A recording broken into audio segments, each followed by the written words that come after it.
Assalamualaikum warahmatullahi wabarakatuh.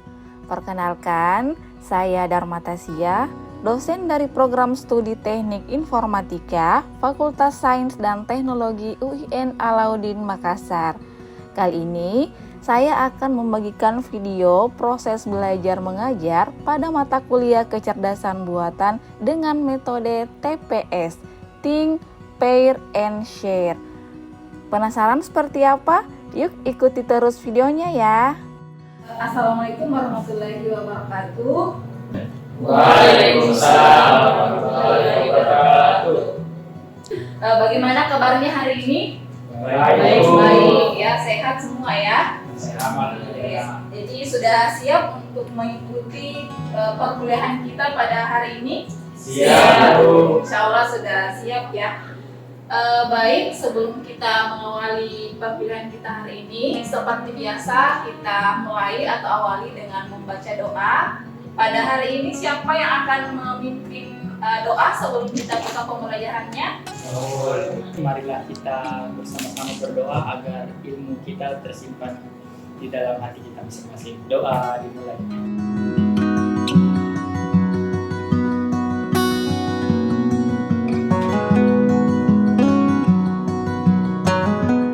Alhamdulillahirrahmanirrahim. Marilah kita sama-sama memanjatkan puji dan syukur kehadirat Allah Subhanahu wa Ta'ala, karena pada hari ini kita diberikan kesehatan dan kesempatan untuk melaksanakan salah satu agenda yang sudah dijadwalkan sama adik-adik ya. Jadi sudah diketahui bahwa setiap hari Selasa kita jadwalnya adalah mata kuliah kecerdasan buatan.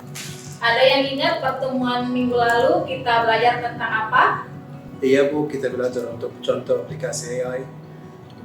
Ya, terima kasih Abdullah ya, sangat bagus ingatannya ya, ternyata masih ingat apa yang kita pelajari pekan lalu. Baik, sebelum kita masuk ke sesi perkuliahan, silakan melakukan presensi dulu di Lentera. Dan di Lentera itu juga sudah ada kuis ya. Kuisnya ini maksudnya tujuannya adalah pretest untuk mengetahui pemahaman awal adik-adik mahasiswa sebelum mengikuti materi pada pertemuan hari ini. Ya, sudah tahu kan semua ya caranya masuk di Lentera. Silakan dipresensi, absen mandiri, kemudian mengerjakan kuis yang sudah disediakan.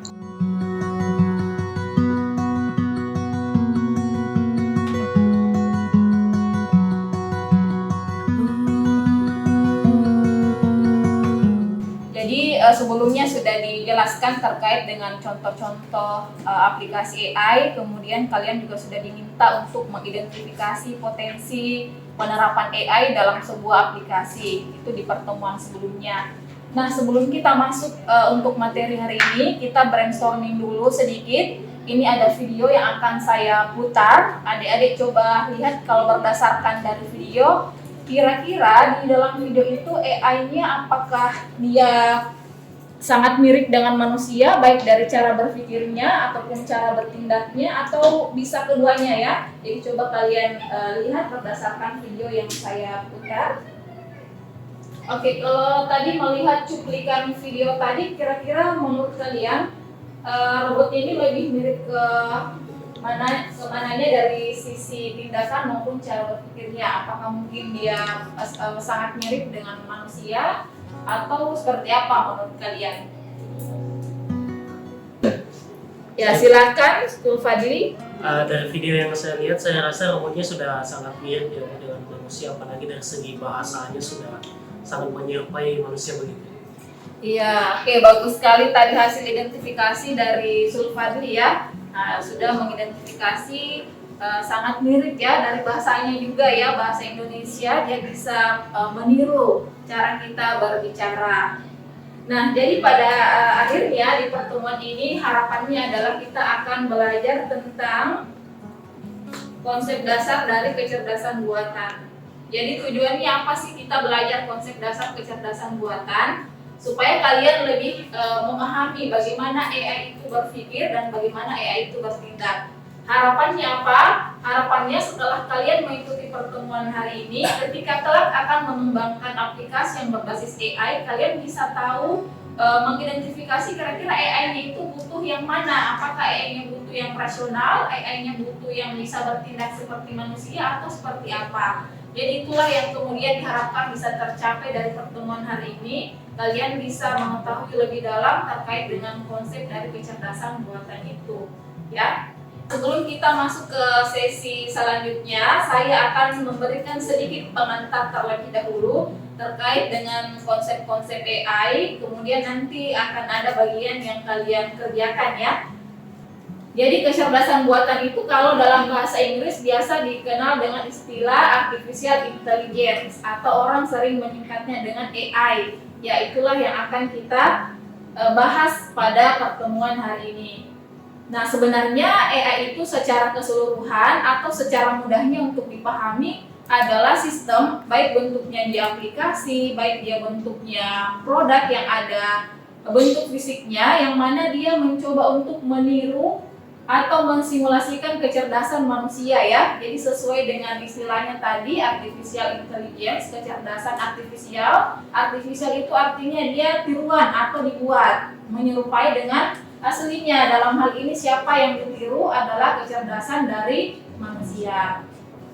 Secara umum itu ada 4 pandangan, atau ada juga yang menyebut ini sebagai perspektif, ada juga yang menyebut ini sebagai aspek terkait dengan AI. Pendekatan juga ada yang menyebutnya seperti itu. Itu secara garis besar dibagi menjadi 2. Yang pertama adalah berdasarkan cara berpikirnya, yang kedua adalah berdasarkan cara bertindaknya. Kalau kita lihat dari cara berpikirnya, itu terbagi menjadi 2 lagi. Ada yang berpikir seperti manusia atau disebut juga istilahnya thinking humanly, ada yang berpikir secara rasional atau thinking rationally.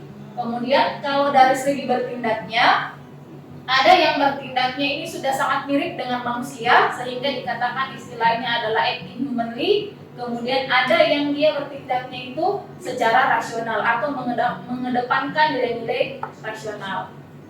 Nah, kita lihat satu persatu, ya.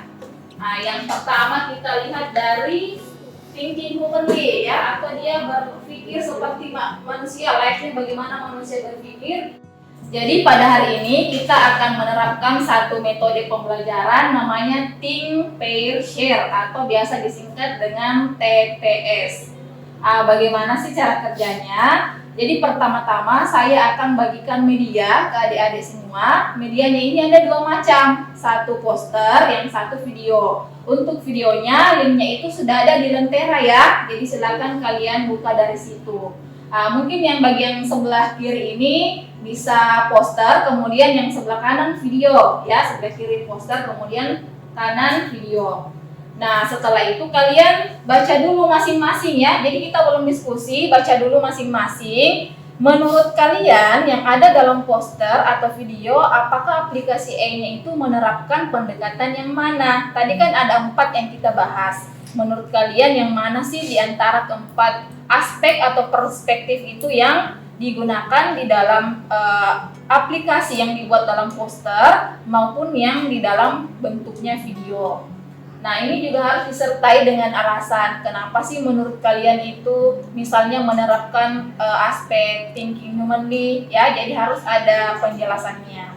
Nah, setelah itu saya akan kasih waktu kurang lebih 5-7 menit untuk mengidentifikasi secara individu. Kemudian setelah itu kalian sharing dengan pasangan yang ada di samping kalian, ya. Jadi di samping kalian saja kalian sharing bagaimana hasil temuan kalian, ya. Bagaimana hasil yang didapatkan dari proses mengidentifikasi lewat media tadi. Kemudian setelah kalian berdiskusi, itu akan dibentuk menjadi satu kelompok. Misalnya tadi berpasangan berdua, itu jadi satu kelompok. Nanti ada perwakilan untuk mempresentasikan hasilnya. Sampai di sini cukup dipahami metode yang akan kita terapkan? Oke. Nah, jadi dalam proses pembelajaran ini itu menekankan kepada student learning center, ya. Jadi saya mau mahasiswanya itu aktif, karena saya lihat di pertemuan minggu lalu itu ada beberapa yang mungkin masih malu untuk menjawab. Jadi saya coba menerapkan metode ini biar mudah-mudahan semua itu bisa lebih aktif di dalam proses perkuliahan. Ini ada peer assessment, jadi kalian nanti akan saling menilai Dan poin-poinnya apa yang akan dinilai itu juga sudah ada. Jadi ada beberapa kriteria terkait dengan ketepatan penjelasan, kemudian cara menjelaskannya, bagaimana caranya menjelaskan, apakah jelas, apakah buru-buru atau mungkin tidak bisa menjelaskan sama sekali, kemudian isi yang dijelaskan apakah berkaitan atau tidak ya, kemudian cara presentasinya bagaimana. Nah, untuk semua penilaian ini itu kemudian sudah disediakan QR code-nya. Nanti kalian setelah selesai proses diskusinya baru kalian scan QR code-nya dan akan saling menilai. Sampai di sini cukup jelas apa yang akan kita kerjakan? Jelas. Oke, jadi ini akan saya bagikan posternya. Untuk poster ini itu diambil dari jurnal hasil penelitian yang telah saya lakukan bersama rekan-rekan dosen yang lainnya. Kemudian ini kalian diminta untuk mengidentifikasi tadi ya. Ini dari jurnal, jadi ada 2 jurnal penelitian saya sebelumnya yang kemudian saya buatkan poster supaya kalian lebih mudah untuk membaca ya dan mengidentifikasi aplikasi AI-nya.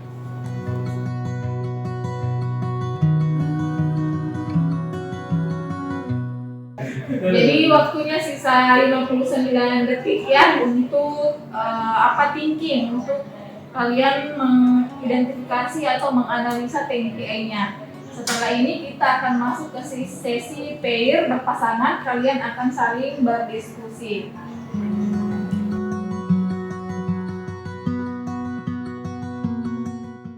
Ya, jadi kita akan masuk ke sesi presentasi ya. Kalian tadi sudah berdiskusi dan kita akan mempresentasikan bagaimana sih hasil diskusi yang sudah dilakukan. Sudah siap untuk presentasi? Siap. Jadi semua kelompok harus siap ya. Jadi siapa yang mau presentasi? Oke. Kalau boleh Bu. Oke, silakan Abdullah dan Sulfadli, silakan dimulai, bisa sambil berdiri barangkali ya.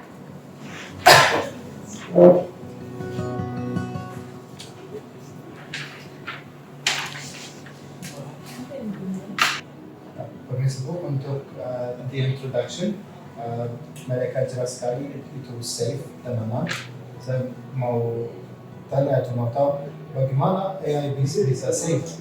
Itu bukan manusia atau jalan yang bisa kita masuk. AI hanya untuk tahu atau konfirmasi itu jalan sudah bersih atau sudah naik. Dan itu bagus. Ya, saya juga perhatikan tadi kalau di hasil dari penelitian ini itu dia mengklasifikasikan 3 kelas. Yang pertama itu ada clean, less clean, dan dirty. Selain itu juga untuk pelatihan modelnya dia menggunakan 2 optimizer di situ, ada SGD dan ADAM, yang dimana optimizer ADAM ini mendapatkan hasil yang lebih maksimal daripada SGD. Dan ya, saya rasa model AI seperti ini dia masuk ke dalam kategori thinking rationally. Saya mau bertanya. Boleh, silahkan. Misal AI ini kita memasukkan gambar pada saat malam hari gitu. Apakah performanya tetap bagus? Nah, misal performanya buruk, otomatis AI ini tidak masuk ke thinking rationally dong. Mohon dijawab. AI sudah desain untuk yang di dalam kampus, mendiskusikan dalam kampus. Dan siang hari juga. Dan siang hari, pagi dan siang, mungkin sampai sore. Setelah sore tidak ada orang di kampus. Dan bagaimana itu bisa menjadi kotor kalau tidak ada orang yang buang sampah kiri kanan. Memang yang paling bagus pakai waktu siang dan sore. Walaupun malam datanya. Tapi kan ada kampus yang beroperasi malam. Bagaimana itu? Saya tidak tahu untuk orang kampus yang buka waktu malam. Tapi kalau mereka buka waktu malam, harusnya bikin sistem baru untuk mereka Ya, yang pakai AI waktu malam. mungkin itu juga yang mau saya tambahkan. Kalau sebenarnya model yang dilatih ini itu menggunakan dataset yang diambil pada saat siang hari. Jadi memang agak kurang penempatan begitu. Kalau kita gunakan untuk mendeteksi sampah pada malam. Kalian ini sebenarnya mengerti nggak sih? Yang saya tanyakan itu bagaimana performanya ini AI kalau malam hari? Otomatis AI ini tidak masuk ke thinking rationally kalau begitu dong. Tiap tool ada manfaat yang butuh. Kamu tidak bisa charge HP yang Type-C di micro. Ini aplikasi menjadi untuk siang hari, bukan untuk malam hari. Kalau mau untuk malam hari, bikin aplikasi lain, training data lain. Kamu tidak bisa ambil semuanya aplikasi atau AI dan taruh di mana kamu, seperti Canva untuk desain dan tool untuk desain. Kamu tidak bisa bicara sama Canva untuk emosi, tidak masuk akal. Jadi setiap tool, setiap AI punya manfaatnya sendiri atau toolnya sendiri. Kamu tidak bisa gabung apapun tool. Oh, kenapa dia tidak fungsi bagaimana saya mau? Itu tidak fungsi bagaimana orang mau. Itu toolnya punya satu metode untuk pakai, satu manfaat untuk pakai, bisa sedikit berlebihan, tapi setiap tool manfaatnya beda. Kalau mau untuk malam hari, bikin aplikasi baru, training data baru. Betul ya. Karena kan tadi sudah dijelaskan bahwa data yang dipakai itu menggunakan data yang diambil siang hari. Pertanyaannya juga, kenapa Anda foto sampah malam-malam begitu? Oke, baik. Jadi tadi ya silakan duduk dulu Sulfadli dan Arula. Tadi saya lihat diskusinya berjalan cukup alot ya. Jadi ada yang mengatakan bahwa ini tuh thinking rationally, kemudian ada yang tidak setuju. Jadi adik-adik dalam kehidupan, dalam pembelajaran ini contoh kecilnya yang namanya perbedaan itu memang wajar terjadi. Jadi masing-masing orang, karena kalian masing-masing berpikir, itu menandakan bahwa kalian berpikir kalau muncul perbedaan di antara kalian. Jadi perbedaan itu tidak dapat dipungkiri. Dan perbedaan ini bukan hanya terjadi dalam proses pembelajaran, tapi bahkan dalam kehidupan adik-adik nantinya di luar setelah proses perkuliahan, itu pasti akan muncul yang namanya perbedaan. Karena memang kita diciptakan oleh Allah itu memang berbeda-beda semua ya, tidak seragam. Nah, kalau demikian bagaimana apa yang harus dilakukan ketika terjadi perbedaan seperti ini? Tentunya ya kita harus menyampaikan apa yang menurut kita berbeda, tentu dengan cara yang santun. Kita harus saling menghargai pendapat teman kita ya. Ya, jadi ya disampaikan dengan santun. Kalaupun memang tidak setuju, ya disampaikan saya kurang setuju dengan cara yang santun. Ya, jadi tentu itu adalah hal-hal yang sangat dibutuhkan, bukan hanya dalam proses pembelajaran, tapi juga di luar perkuliahan nantinya. Perbedaan itu memang wajar adanya ya. Nah, jadi ya itulah yang menandakan bahwa Anda berpikir, karena tadi muncul cara pandang yang berbeda. Nah, itu tidak boleh kita anggap sebagai suatu rintangan atau masalah, ya, tapi kita menganggap itu sebagai bentuk anugerah. Bagus sekali ya semua hasil diskusinya. Saya juga sudah melihat kalian semua tadi sudah aktif untuk mengidentifikasi teknik AI apa atau pendekatan apa yang ada di dalam video maupun poster. Yang kita berikan dulu aplaus terutama untuk teman kita tadi ya yang presentasi, yang lainnya. Nah, tadi kan kita sudah membahas ya 4 pandangan atau perspektif dari AI. Kenapa sih manusia yang ditiru? Karena memang manusia itu adalah makhluk yang paling sempurna ya. Ini juga sudah tertuang dalam Quran surah At-Tin ayat 4 yang artinya sungguh kami benar-benar telah menciptakan manusia dalam bentuk yang sebaik-baiknya. Memang sudah jelas dikatakan di dalamnya. Jadi memang AI ini ya bukan satu bidang ilmu sendiri, dia berkaitan juga dengan nilai-nilai dari bidang ilmu lain termasuk dalam Islam, agama kita ya. Jadi tadi kita sudah diskusi banyak tentang AI. Kita akan refleksi dulu sebelum menutup perkuliahan hari ini. Ada yang bersedia untuk menjelaskan apa sih yang kalian dapat dari pertemuan hari ini? Ya Bu, saya menurut saya Bu, daripada USP ini sangat membantu dalam membukakan gagasan kami, sangat membantu kami juga dalam mengutarakan pendapat kami mengenai apa saja aspek yang sudah Ibu jelaskan tadi mengenai AI. Ya, jadi karena waktu kita di kelas ini sangat singkat untuk mendalami materi yang tadi sudah kita bahas tentang konsep dasar AI. Oke, jadi mudah-mudahan apa yang kita pelajari hari ini itu bisa bermanfaat buat adik-adik semua. Dan kita ketahui ya bahwa aplikasi AI ini itu rasanya sudah tidak dapat terpisahkan atau sudah menjadi bagian dari diri kita, sudah menjadi kebutuhan yang selalu kita buka setiap hari karena memang dia membuat hidup kita menjadi lebih mudah ya. Tapi ya bukan berarti bahwa peranan kita sebagai manusia itu bisa sepenuhnya tergantikan, karena kehadiran kita itulah yang membuat hidup menjadi lebih bermakna. Ya, saya kira demikian untuk perkuliahan kita hari ini. Insya Allah kita bertemu lagi di pertemuan berikutnya. Mudah-mudahan semua dalam keadaan sehat. Terima kasih atas partisipasinya hari ini. Saya tutup. Wabillahi taufiq wal hidayah. Wassalamualaikum warahmatullahi wabarakatuh. Waalaikumsalam.